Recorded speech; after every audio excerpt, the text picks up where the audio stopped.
Bonsoir à toutes et à tous, les titres de cette édition.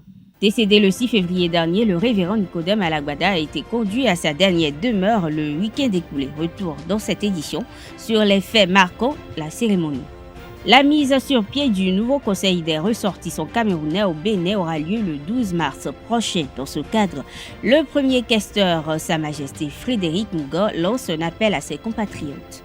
Organisée par les jeunes juristes engagés pour la promotion du droit, la 4e édition du concours Je maîtrise les tests de mon pays a été lancée ce lundi à Cotonou. Le point dans cette édition.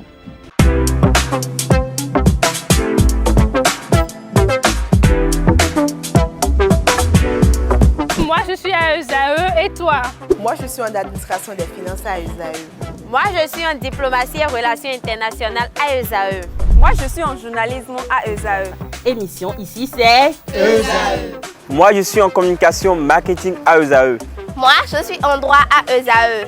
Moi, je suis en gestion des ressources humaines à ESAE.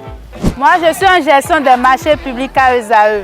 Moi, je suis en administration du travail et de la sécurité sociale à ESAE. Moi, je suis en sciences économiques à ESAE.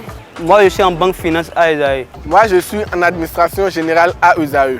Moi, je suis en audit et contrôle de gestion à ESAE. Moi, je suis en sciences juridiques à ESAE. Moi, je suis en administration générale et territoriale à ESAE. Moi, je suis en transport logistique à ESAE. Moi, je suis en gestion des projets à ESAE. Rejoignez-moi, c'est la meilleure université. Nous sommes à ESAE. Rejoignez-nous. À ESAE, l'excellence a un nom.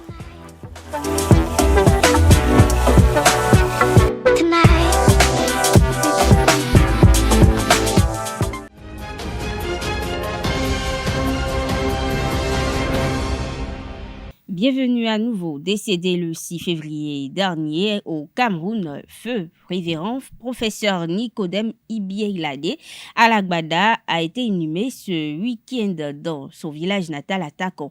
Un parterre de personnalités sont venus de tous les horizons pour lui rendre hommage. Le film de sa cérémonie avec Nassirine Fatoumbi, Francis Fahami, Chabel Kanefo. Ici repose désormais Nicodème Ibieilade Alagbada, ancien président de l'EPMB. Étonnement et émoi, tristesse et douleur. L'atmosphère était lourde ce samedi 25 février 2023 au moment de conduire l'illustre disparu dans sa dernière demeure.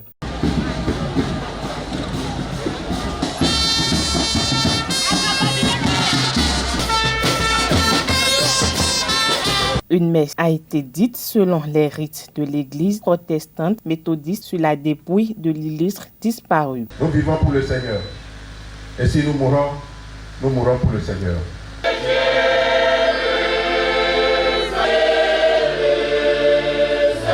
Homme de Dieu, il était. Père de famille, il était. Aujourd'hui, il s'en va, laissant sa femme et ses enfants dans le vide.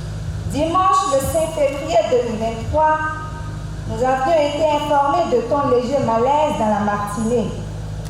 Nous étions à 1000 lieues d'imaginer que tu ne serais plus parmi nous aujourd'hui. La journée même, les appels venaient de partout. Le lendemain et les jours suivants, ce fut des invités à la maison. Les témoignages de ta bonté, de ta foi en Christ, de ton humilité, et de ta sollicitude envers des personnes que nous connaissions et celles que nous ne connaissions même pas, nous ont émus et rendus fiers de toi. Sa mission pour l'Église va au-delà de la République, ce qui justifie la présence du chef de l'État Patrice Talon et de son épouse. Sa famille d'accueil au Cameroun raconte ses derniers instants sur terre. Le pasteur, le professeur, nous a dit au revoir quand il venait au Bénin, après avoir reçu un grand appel, évidemment. Et on s'informait chaque fois des péripéties que traversait l'Église, parce que ces mêmes crises animaient aussi l'Église dont je fais partie, l'Église évangélique du Cameroun. Natif de Takon dans le sud-est du Bénin, le développement socio-économique de cet arrondissement de la commune de Sakété lui tenait à cœur. À ce titre, il présidait jusqu'à son décès l'association des cadres et leaders de l'arrondissement de Takon, entendez CLAT. Il fallait y être parce que le président Alagbada, c'est une icône en matière de développement. Et c'est la raison de notre présence ici ce soir. Et on dit à bon vin, point d'enseigne, vous constatez que Alagbada est une grande personnalité. Et ce qui témoigne donc de la foule immense que vous voyez ici ce soir. C'est un grand homme dont nous regrettons la disparition.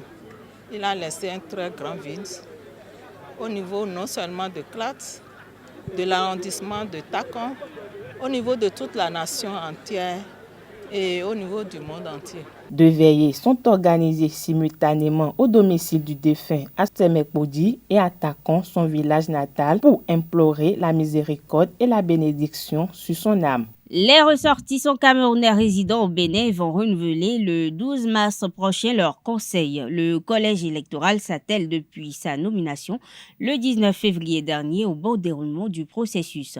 Jean-Victor Eyoum Bamba, son président, et Sa Majesté Frédéric Ngo, premier questeur, ont décliné les activités déjà menées dans une interview accordée ce mardi à Setondé-Larius à Diagono. Nous travaillons depuis un certain temps. C'est-à-dire pour mener à bien cette élection. Et éventuellement, beaucoup de choses ont été faites. C'est-à-dire ça n'a pas été facile, mais néanmoins, nous y sommes quand même. Bien que le calendrier soit très serré, compte tenu des dates, parce que du 19, on nous demande d'organiser l'élection le 12, ce n'est pas facile. Mais je tiens à rassurer l'ensemble des Camerounais vivant au Bénin que nous travaillons avec acharnement pour que nous respections le mandat qui nous a été confié par l'Assemblée générale. Nous avons déjà les listes d'inscription des électeurs. Cette partie-là aussi est faite. Les listes ont été déposées dans pratiquement les points de rencontre des Camerounais au Bénin. Comme nous avons deux de nos membres qui sont à Parakou, ils ont également reçu ces listes-là et vont certainement les mettre à disposition des Camerounais pour leur inscription. J'ai visité quelques points d'inscription hier, j'ai vu que les gens s'inscrivent. On votera soit avec la carte consulaire, soit avec le CIPR, soit avec la carte de séjour. Donc que tout le monde soit rassuré, il y aura bien élection le 12. À ce jour, il y a, je peux dire, les candidats sont déjà connus, plus ou moins. Ils ont déposé le dossier, lesquels nous allons peut-être étudier pour sortir peut-être une liste définitive. Nous avons reçu les deux candidats qui sont venus déposer leur dossier. Je peux rassurer tout le monde. Ils ont déposé leur dossier, ils ont déposé leur caution avec. Mais vous savez que la constitution de ces dossiers n'est pas facile compte tenu du temps même qu'eux-mêmes ils avaient pour le constituer. Ce qui nous a amené avec le hockey du président qu'on leur accorde un délai de grâce jusqu'à mercredi 1er mars. Donc en principe, demain, après 18h, toutes les candidatures, les deux tickets, le ticket du candidat 1 avec son vice-président, le ticket de l'autre candidat également avec son vice-président. Donc demain à 18h, nous sommes en capacité de vous dire qu'on aura reçu tous les dossiers des candidats. Et je pense qu'il n'y aura pas un autre délai de rigueur. Après avoir reçu ces dossiers, forcément, le collège électoral va entrer en conclave pour dépouiller toutes les pièces qui nous auront été données et pour valider ou infirmer une des candidatures. Mais je rassure, nous voulons rassurer les Camerounais que nous allons travailler selon les règles établies. Le collège électoral, quoi qu'on dise, il est très strict et rigoureux et nous allons l'appliquer à la règle, sans demi-mesure, sans fioriture. Si vous êtes qualifié à compétir, on va vous qualifier. Si vous ne l'êtes pas, on va vous disqualifier. Afin de s'assurer de la bonne organisation de ces élections, le collège électoral a sollicité l'appui de la Commission électorale nationale autonome Sénat. Sa Majesté Frédéric Ngo, le premier questeur, exhorte ses compatriotes à s'inscrire sur les listes électorales et les invite à promouvoir la paix et la fraternité tout au long du processus. On a pris attache avec la Sénat, à qui on a demandé l'accompagnement. On a deux options. Soit on leur donne l'ensemble des élections, soit ils nous feront un accompagnement logistique. Si c'est l'ensemble des élections, c'est énorme. Le budget est tellement costaud que je vous assure qu'on ne peut pas faire face à ce budget. Nous pensons au niveau du collège électoral que nous allons nous arrêter à leur demander l'appui logistique, c'est-à-dire des urnes et tout le reste, vraiment logistique. Mais je rassure les Camerounais que nous nous battons pour tenir la date du 12. Mais ce que nous demandons aux Camerounais, inscrivez-vous. Parce qu'on ne va pas aller faire une élection du président de la communauté camerounaise avec 10 personnes. Il faut s'inscrire. Aujourd'hui, on a donc... Les listes sont disponibles chez Maé, à Lyon Indomptable, chez Suzy Easy Life, chez Esther, chez Odette, chez Aïcha, chez Paul, chez Dada, notre sœur musulmane qui a son maquis sur la rue, la mosquée de Jean-Claude, la nouvelle route au Gouronné. Donc, maintenant, ceux de Calavi, on a un membre, le trésorier du collège électoral est dans la zone. Il s'assure de ce que tous les membres de Calavi puissent s'inscrire. Maintenant, dans le Grand Nord, nous avons le docteur Missili, les docteurs Wamba, qui ont déjà reçu le nécessaire, et aussi de leur côté s'assurer à ce que tout le monde s'inscrive dans les listes électorales. Voilà à peu près ce que je peux dire pour l'instant, mais nous allons continuer à communiquer. C'est ce que nous faisons d'ailleurs dans les différents forats des Camerounais. Mais, puisque l'occasion nous est donnée, j'attire de l'attention de tous les Camerounais que, bien que nous soyons en pré-campagne, parce que quand la campagne va être lancée, nous allons scruter tous les réseaux sociaux pour voir, parce que nous ne voulons pas une élection qui devient une joute, une élection qui devient un ring où les gens se tapent dessus. Nous voulons une élection paisible, que tous les Camerounais qui interviennent dans les forats des Camerounais aient un langage courtois et respectueux. Nous ne voulons pas des injures ni des sous-entendus. C'est une élection faite par les Camerounais, pour les Camerounais et avec les Camerounais. Donc il n'y a pas de raison que X ou Y insulte son frère parce que peut-être ce n'est pas son candidat préféré. Non. Nous allons scruter les réseaux sociaux. Les fautifs, nous prendrons des mesures qui s'imposent à cela. Nous voulons une élection paisible. La 4e édition du concours de plaidoirie « Je maîtrise les tests de mon pays » organisé par les jeunes juristes engagés pour la promotion du droit a été officiellement lancée hier lundi 27 février dans la salle polyvalente du centre communautaire EIA de Cotonou au cours d'une conférence de presse. Le reportage est signé Colombe Oussou. C'est dans la salle polyvalente du centre communautaire EIA de Cotonou que le groupe des jeunes juristes engagés pour la promotion du droit a lancé la 4e édition du concours de plaidoirie « Je maîtrise les tests de mon pays » ce lundi 27 février 2023. Initié par un creuset de jeunes juristes en formation ou en fin de formation, la particularité de ce concours et les innovations sont bien précis. Il est désormais prévu une restitution des arguments avancés par les équipes dans une langue locale de leur choix au jury pour permettre au public qui n'est pas essentiellement intellectuel de retenir un minimum de la présentation faite. En outre, sachez que le résumé en langue locale permet en réalité de faire la promotion de nos langues locales. Nous avons pu enregistrer un total de 16 équipes. Cette forte participation et cet intérêt renouvelé au concours est la preuve que nous arrivons réellement à créer un cadre de défi qui réunit les étudiants inscrits en droit afin de mieux confronter leurs connaissances. La particularité de ce concours, c'est que ça vous amène à fouiller les tests législatifs.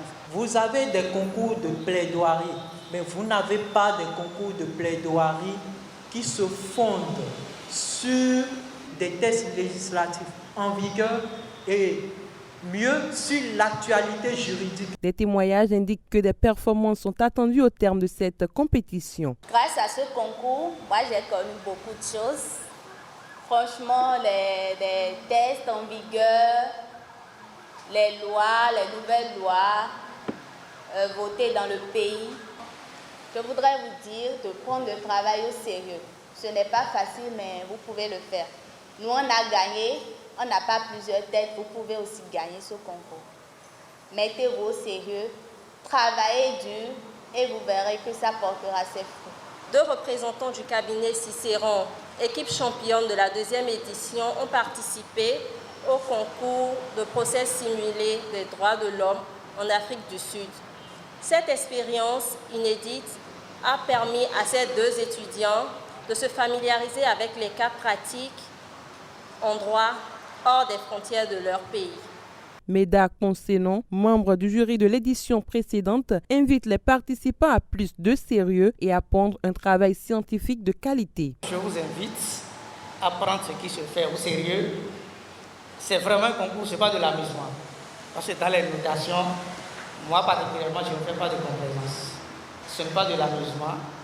Le niveau scientifique y est, que ce soit théoriquement, pratiquement, et quand le niveau de la culture.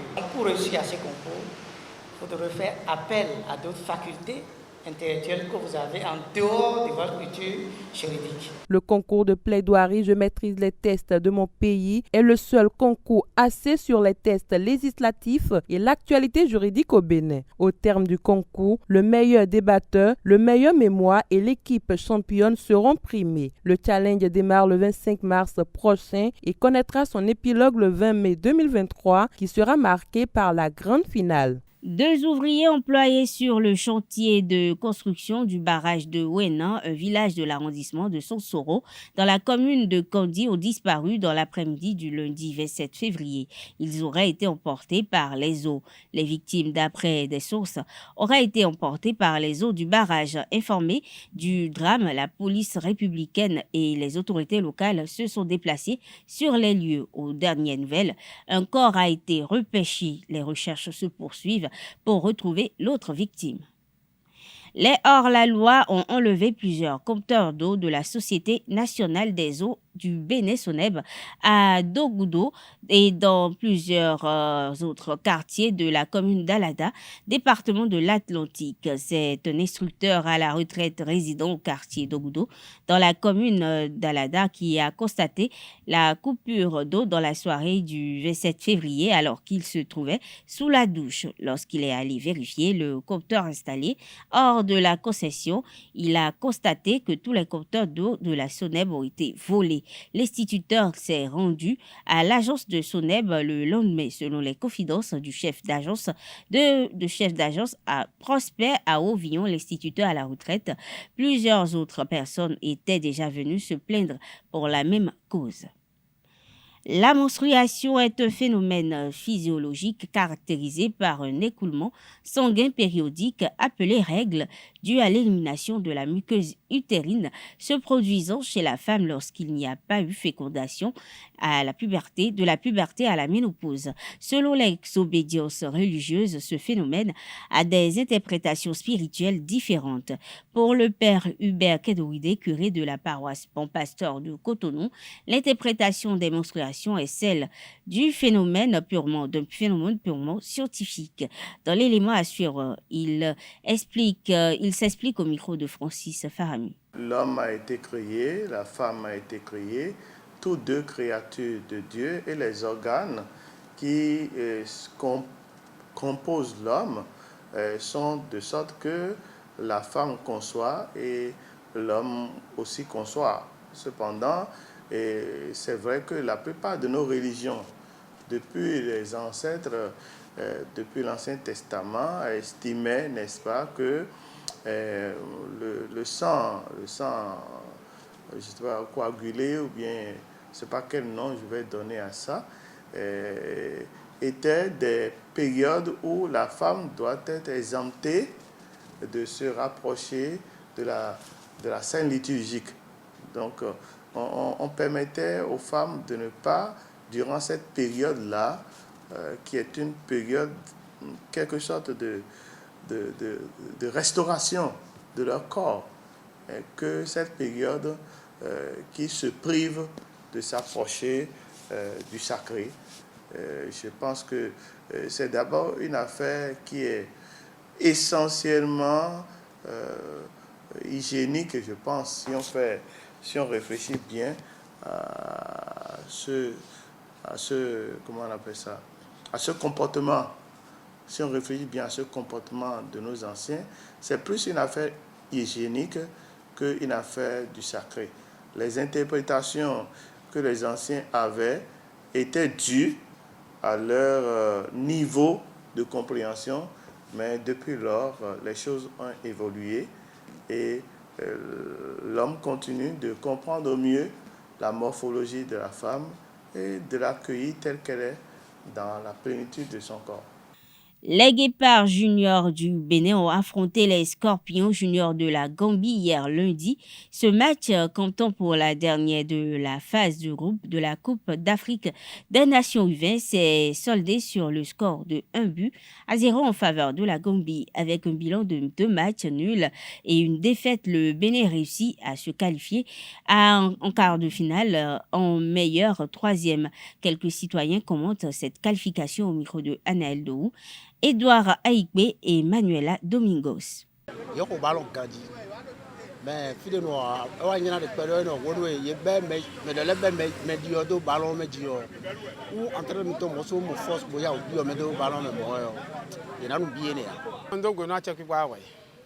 Parce que il y a un village au ballon.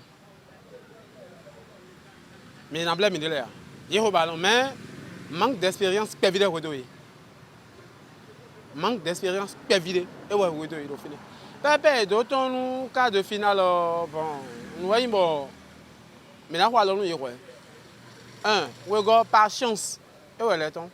Mais quand c'est qu'on le nous tout pour décourager ya. Mais la faut m'en encourager. Nous cas de finale bon et il m'a l'air au nul. Et m'a l'air de défaite et tant qu'on peut gagner match. Parce que nous connaissons nous y a Guépard et Guépard nous mais bientôt un Guépard nous. Pour le moment, ils n'ont pas joué comme ce qu'on les attendait. Parce que regardez la Gambie. 3 matchs, 3 victoires. Le Sénégal qu'ils veulent affronter, 3 matchs, 3 victoires. Ils n'ont même pas encaissé le but. Or, le Bénin a fait 2 matchs nuls, 1 défaite. Ils sont qualifiés grâce au meilleur 3e. 2 meilleurs 3e qu'on a pris. Donc, moi, je pense que les chances de se qualifier en demi-finale sont très minces. Le Sénégal va les battre parce que les Sénégalais sont très avancés dans le football. Mira terrain dit beaucoup nul ou bon défaite va une coin aussi hein. Mais que go mi ja mi na pon niveau de mele yo mi na pon. Fair play de la forme mele mi na pon. Mon zéro terrain dit. Et il que mi ha terrain dit bon mi Guépard bon mais là vous quand là maintenant Guépard nous quand besoin. Guépard nous quand besoin quand besoin non wuli là ouais non jodo a. Mais quand vous quand ni tengo bo wuli là. Et ma Jolando Sénégal là yi. Mi tengo bo wuli bo fun. Pour le ballon ko bo yen mo so pour nous et quoi nous y a ko bo na watu. Non. Ils ne peuvent rien faire devant le Sénégal.